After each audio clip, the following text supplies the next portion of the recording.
جیسا کہ بہت ساری چیزیں جو ہیں وہ ہمیں بتائی جاتی ہیں کہ جی بھارت ہمارا دشمن ہے اور چائنا ہمارا دوست ہے، تو نہ تو مجھے انڈیا ہمارا دشمن لگتا ہے اور نہ مجھے چائنا دوست لگتا ہے، اس لیے کہ یہ سب چیزیں جو ہیں وہ ایک اس پہ چلتی ہیں کہ آپ کو کسی سے کوئی کام ہے، چائنا کو ہم سے کام ہے تو چائنا ہمارا دوست ہے۔ تو سب سے پہلے آپ مجھے بتائیے کہ کیوں آپ ناراض ہیں اتنا پاکستان سے؟ اللہ نہ کرے کہ میں کبھی اپنے پاکستان سے ناراض ہوں۔ میں وہ پاکستانی ہوں جس نے کل ریپبلک ٹی وی پہ بیٹھ کے پاکستان زندہ باد کا نعرہ لگایا۔ میں ہندوؤں میں بیٹھ کے نعرہ لگاتا ہوں نا جب پاکستان زندہ باد کا، تو ان کو اچھا بھی لگتا ہے۔ انہوں نے مجھے کئی میسیجز آئے کل کہ عارف صاحب پہلی بار ہندوستان ٹی وی پہ ہمیں پاکستان زندہ باد سن کے برا نہیں لگا، کیونکہ آپ جیسے پاکستانیوں کی ہم عزت کرتے ہیں۔ بات دراصل یہ ہے کہ سب سے پہلے تو ہمیں ان کو غیر سمجھنا بند کرنا ہوگا۔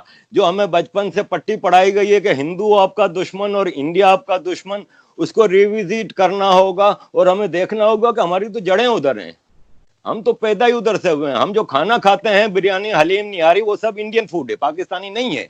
ہم جو کپڑے پہنتے ہیں شلوار قمیض کرتا پاجامہ جو بھی، وہ بھی انڈین ڈریسز ہیں۔ ہم جو اردو زبان بات کر رہے ہیں، جو سندھی زبان پنجابی زبان، وہ سب انڈین زبان ہے۔ ہمیں کیوں بچپن سے ان سے نفرت سکھائی جا رہی ہے؟ پھر کہتے ہیں جی اس لیے کہ انڈیا دشمن ہے۔ ارے ثابت تو کریں کہ وہ کب دشمن ہے انڈیا؟ 48 میں کس نے انویژن کیا تھا کشمیر میں؟ پاکستان نے کیا تھا کہ انڈیا نے کیا تھا؟ ٹرائبل انویژن ہوا تھا فرام پاکستان۔ 65 آپریشن جبرالٹر کس نے شروع کیا تھا جس کی بنیاد پہ جنگ ہوئی تھی؟ 71 میں ہم نے اپنے ملک کے لوگوں کو جینوسائڈ کیا، تو انہوں نے پھر بنگالیوں نے اپنے اوریجن کی طرف گئے اور انہوں نے کہا بھارت ماتا ہماری مدد کرو، تم ہماری مدر لینڈ ہو۔ تو انسانیت بچانے کے لیے انڈیا نے ادھر پھر کودے تھے۔ تو دشمن ہم بنا رہے ہیں، وہ نہیں بنا رہے۔ ہماری عام جنتا کو، ہماری عام عوام کو، مجھ جیسے آدمی کو بچپن سے کتابوں میں کیا پڑھایا گیا ہے؟ ہمیں پڑھایا یہ گیا ہے کہ احمد شاہ ابدالی، نادر شاہ درانی، محمود غزنوی ہمارے ہیرو ہیں۔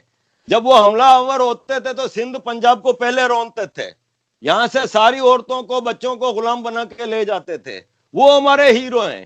اور ہمارے ہیرو کون نہیں ہے؟ راجہ طاہر، جنہوں نے آل بیت کو پناہ دی تھی۔ کیا آل بیت خالی شیعہ لوگوں کے لیے قابل عزت ہے؟ کیا ہمارے دل میں ان کی محبت نہیں ہے؟ راجہ طاہر نے، ہسٹری نے ثابت کیا ہے کہ اس کو پناہ دی تھی، لیکن ہمیں سکھایا جاتا ہے کہ وہ قابل نفرت ہے۔ اور وہ محمد بن قاسم جس نے ہماری ماؤں بہنوں کو غلام بنا کے بغداد تک لے کے گیا تھا، وہ ہمارا ہیرو ہے۔ یہ غلط تاریخ ہمیں پڑھائی جاتی ہے۔ اب اس کا احتجاج، آپ نے کہا کہ میں گھر کی بات باہر کیوں لے کے گیا، تو آپ مجھے بتائیں کہ گھر میں رہ کے احمد وقاص گورایا، سلمان حیدر، کتنی مثالیں دوں جنہوں نے آواز اٹھائی، ان کے ساتھ کیا ہوا؟ آپ احمد وقاص گورایا کو ایک فون کر کے پوچھیں کہ ان کے ساتھ سلوک کیا کیا جاتا تھا، میں بیان نہیں کر سکتا آپ کو ورڈز میں۔ جب جنیوا میں ہماری ملاقات ہوئی تھی تو انہوں نے جب بتایا کہ کس طرح پہلے کپڑے اتار دیے جاتے تھے، پھر جس کی مرضی آتی تھی ڈنڈا لے کے آتا تھا، مارنا شروع کر دیتا تھا، کھانا نہیں دیتے تھے۔ اور میڈم، میں ایم کیو ایم کی طرف سے ہوں، مجھے پتا ہے 90 دن کے لیے ایم کیو ایم کے تمام کارکنوں کو لے کے گیا تھا۔ اور یہ سب چیزیں پھر جو ٹارچر اور سیکشل ٹارچر ہوتے ہیں وہ ویڈیوگرافی ہوتی ہے، اس کی بنیاد پہ پھر وہ ہمیشہ کے لیے غلام بن جاتا ہے یا پھر ملک چھوڑ کے بھاگ جاتا ہے۔ تو اب ہم جیسے لوگ جن کو زندگی میں اللہ کا شکر ہے کوئی تکلیف نہیں ہے، ہمارے بچے تقریباً بڑے ہو گئے ہیں، بیٹی یونیورسٹی میں یہاں پڑھ رہی ہے، بیٹا کالج میں پڑھ رہا ہے، ہم ایک حضرت عمر کے معاشرے میں رہ رہے ہیں جہاں پہ state takes responsibility of its children and its subjects. تو ہم تو ایک حضرت عمر کے معاشرے میں بہت خوش رہ رہے ہیں، لیکن دل میں اب ایک تڑپ اٹھتی ہے جب جاب سے آتے ہیں، کوئی دوست نہیں، کوئی کچھ نہیں، کیونکہ پاکستانی دوست نہیں بناتے ہمیں۔ انڈینوں سے ابھی تک میرا کوئی ایسا پرسنل دوستیاں نہیں ہیں، خالی سوشل میڈیا کی حد تک ہے۔ گھر آتے ہیں تو پھر جب سوشل میڈیا پہ ملک کے حالات دیکھتے ہیں تو پھر دل میں تڑپ اٹھتی ہے کہ یار آواز تو اٹھائیں اور کچھ نہیں تو۔ اور پھر گلوبل ولیج ہے، پھر دنیا پاکستان پہ پریشر ڈالتی ہے جب ٹریڈ ایگریمنٹس ہوتے ہیں، دوسرے ہوتے ہیں کہ بھائی ہیومن رائٹس تو آپ ریسٹور کریں، ذرا عام آدمی کی سول لبرٹیز کو تو تھوڑا ریسٹور کریں، تو آپ کے ساتھ ہم یہ ڈیل کریں گے، یہ ایڈ دیں گے، یہ لون دیں گے۔ تو یہ ضروری ہوتا ہے آپ کے اپنے معاشرے میں تبدیلی لانے کے لیے آواز اٹھانا، جو پاکستان میں بدقسمتی سے نہیں اٹھانے دی جا رہی۔ اور دیکھیں میں تو اتنا زیادہ سوشل میڈیا پہ انڈین آڈینس کے ساتھ انٹریکشن میں رہتا ہوں، واٹس ایپ پہ، دوسری جگہوں پہ، آپ بلیو می، میں ہر جگہ فخر سے کہتا ہوں کہ میں مسلمان ہوں، اس لیے کہ میں ہوں بھائی۔ مجھے کسی کا خوف تھوڑی ہے جو میں ڈر کے کہہ رہا ہوں کہ کسی کوئی وہ ہے. میں اپنے ریلیجن، میرے ماں باپ نے جو مجھے سکھایا ہے میں اس پہ قائم ہوں، لیکن ہاں میرا اسلام بڑا مختلف ہے. میرا اسلام بہت ہی مختلف ہے جو یہاں پاکستان میں مولوی جو اسلام سکھاتے ہیں. کیونکہ سب سے پہلی بات تو یہ ہے کہ آپ کے یہاں تو اسلام ہی 15 قسم کا اسلام سکہ رائج الوقت ہیں. 1% پاپولیشن اہل حدیث کی ہے، لیکن ان کے حافظ سعید آپ کی فورن پالیسی چلا رہے ہیں. 10% یا 15% یا 20% ہوں گے تو دیوبندی ہوں گے، وہابی ہوں گے، یا ایکسٹریم فیکشن کے ہوں گے.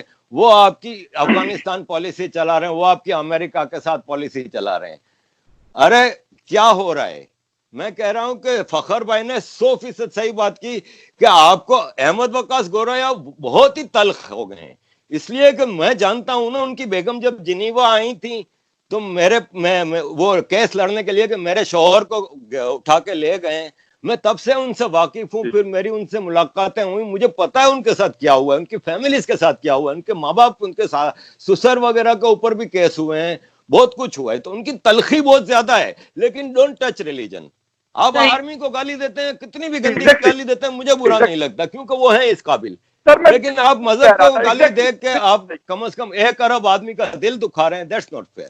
تو میں کبھی بھی اپنے مذہب کو یا کسی کے مذہب کو بھی ٹچ نہیں کرتا. آج صبح مجھے واٹس ایپ پہ ایک بہت اچھے ہندو پروفیسر کا آیا کہ سر یو آر کافر because I think that you have become a کافر. میں نے کہا کہ who are you to ask me. میں نے کہا there is only one power who can ask me this and I will reply to that person that power. تو میں اپنے مذہب پہ، اپنے ملک پہ کبھی شرمندہ نہیں ہوا. میں شرمندہ ہوں ہمارے رولرز پہ جنہوں نے ملا ملٹری الائنس نے اس ملک اور اس مذہب کا بیڑا غرق کر کے رکھ دیا ہے. بالکل صحیح.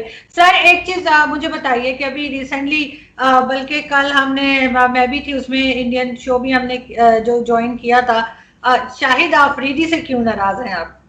دیکھیں، شاہد آفریدی سے میں کئی وجوہات سے ناراض ہوں، جس میں ایک تو کرکٹ پاکستانی کی طرح میرا مطلب جذبہ میرے کو مطلب جنون کی حد تک ہے. میں روز رات کو بچے جب سو جاتے ہیں اور ٹی وی میرے ہاتھ میں آتا ہے 1 بجے تو میں ریکارڈڈ پرانے میچز بھی نکال کر دیکھتا ہوں. اتنا مجھے وہ ہے. تو ایز اے کرکٹر مجھے اس سے اختلاف ہے کہ اس نے کراچی میں پلا بڑا، کراچی کا نمک کھا کے ہمیشہ کراچی کے ساتھ غداری کی، کراچی کے کرکٹرز کی مدد نہیں کرتا تھا. جب کیپٹن بنا تو بھی، اور بھی کئی وجوہات ہیں. آ جاتے ہیں پولیٹیکل اس کی طرف. بھائی ان کا کزن پکڑا جاتا ہے، مارا جاتا ہے انڈیا میں پولیس انکاؤنٹر میں، کیونکہ وہ وہاں پہ کشمیر پہ اس میں جہاد کر رہا تھا، بقول پاکستان کے ٹیررزم کر رہا تھا جو انٹرنیشنل لینگویج میں کہا جاتا ہے. شاہد آفریدی کا کزن، شاہد آفریدی کی خود تقریر ریکارڈ پہ موجود ہے کہ میرے دادا ان قبائلیوں میں شامل تھے جنہوں نے کشمیر میں 1948 میں حملہ کیا تھا. آپ کو چاہیے تو میں وہ کتاب بھیجتا ہوں جس میں بتایا گیا ہے کہ وہاں سے 35 بسوں میں بھر کے کشمیری خواتین، زیادہ تر مسلمان، کو غلام بنا کے یہ قبائلی وزیرستان لے کے آئے تھے. میں نہیں کہہ رہا، آپ ہسٹری ایکسپلور کر سکتی ہیں. اس میں فخر سے شاہد آفریدی کہتا ہے کہ میرے دادا ان میں شامل تھے. وہاں پہ کوئی ٹرائبلز نے خدمت نہیں کی تھی کشمیریوں کی. جو پاکستان کے حصے میں کشمیر آیا ہے، جو گلگت بلتستان میں، وہاں درندگی کی مثال آپ کسی کشمیری سے پوچھ لیں کہ پاکستانی انویڈرز نے کیا کیا تھا. نمبر 1 سب سے بڑی منافق آدمی کی بات یہ ہے کہ جب تم کشمیر کے اتنے بڑے ہمدرد تھے تو تم 2007، 2008 اور 2009 میں 2008 تک 2 سال تم IPL کیوں کھیلتے رہے؟ تب وہاں پہ جا کے کیوں ریکارڈ پہ موجود ہے کہ انڈین کرکٹر لکشمن کو اس نے سمجھایا. کیونکہ جب IPL کی بولی لگتی ہے، نیلامی ہوتی ہے، تو جو ٹیمیں ہوتی ہیں پہلے سے ڈیسائیڈ کر لیتی ہیں کہ کچھ پلیئرز کو کر لیتے ہیں کہ یار اس کو نہیں لیں گے یار، یا کوئی مسئلہ ہوتا ہے نا پولیٹیکل، جیسے کہ اظہر محمود ہے پاکستانی ہے یار، چھوڑو بھلے نا برٹش ہے تو کیا ہوا، اس طرح کر کے ہوتا ہے. تو لکشمن سے اس نے لوبنگ کرائی تھی اپنے لیے کہ یار مجھے بھی کوئی لے لینا، ورنہ شاہد آفریدی سے کوئی پیار نہیں کرتا انڈیا وغیرہ میں. تو مجھے ان سے یہ ہے. پھر سب سے بڑی بات آپ دیکھیں، مہندر سنگھ دھونی ایکٹیو آرمی کا پوسٹ ہولڈر ہے. وہ میچز میں، انٹرنیشنل میچز میں اپنے کپڑے پہ انڈین آرمی کے لوگوں کو، کبھی اس نے یہ اس طرح کی بات کی؟ وہاں پہ تم جاتے ہو مظفر آباد میں آٹا بانٹنے، چیریٹی کرنے، وہاں پہ کھڑے ہو کے تم مودی کو گالی دے رہے ہو. وہاں پہ تمہارے ساتھ جو آرمی کے آفیسر کھڑے تھے وہ گالی دیں تو سمجھ میں بھی آتا ہے. تم پاکستان کے ایمبیسیڈر ہو، تم وہاں ہندو بنیو، تم یہ تم وہ، کس کو کہہ رہے ہو بھائی؟ جب ہم ہندو بنیے کو گالی دیتے ہیں تو بھول جاتے ہیں کہ ملینز آف ہندو اور پاکستانیز آلسو. لیکن ہم مزے سے کہہ دیتے ہیں, لیکن ہمارے مذہب کو کوئی وہ ذرا ٹچ بھی کر دے تو ہمارے جذبات مجروح ہو جاتے ہیں. کیا ہندوؤں کے جذبات نہیں ہوتے کیا؟ یہ ہم نے کبھی نہیں سوچا. تو شاہد آفریدی کی منافقت سے مجھے مسئلہ ہے اور کسی چیز سے نہیں.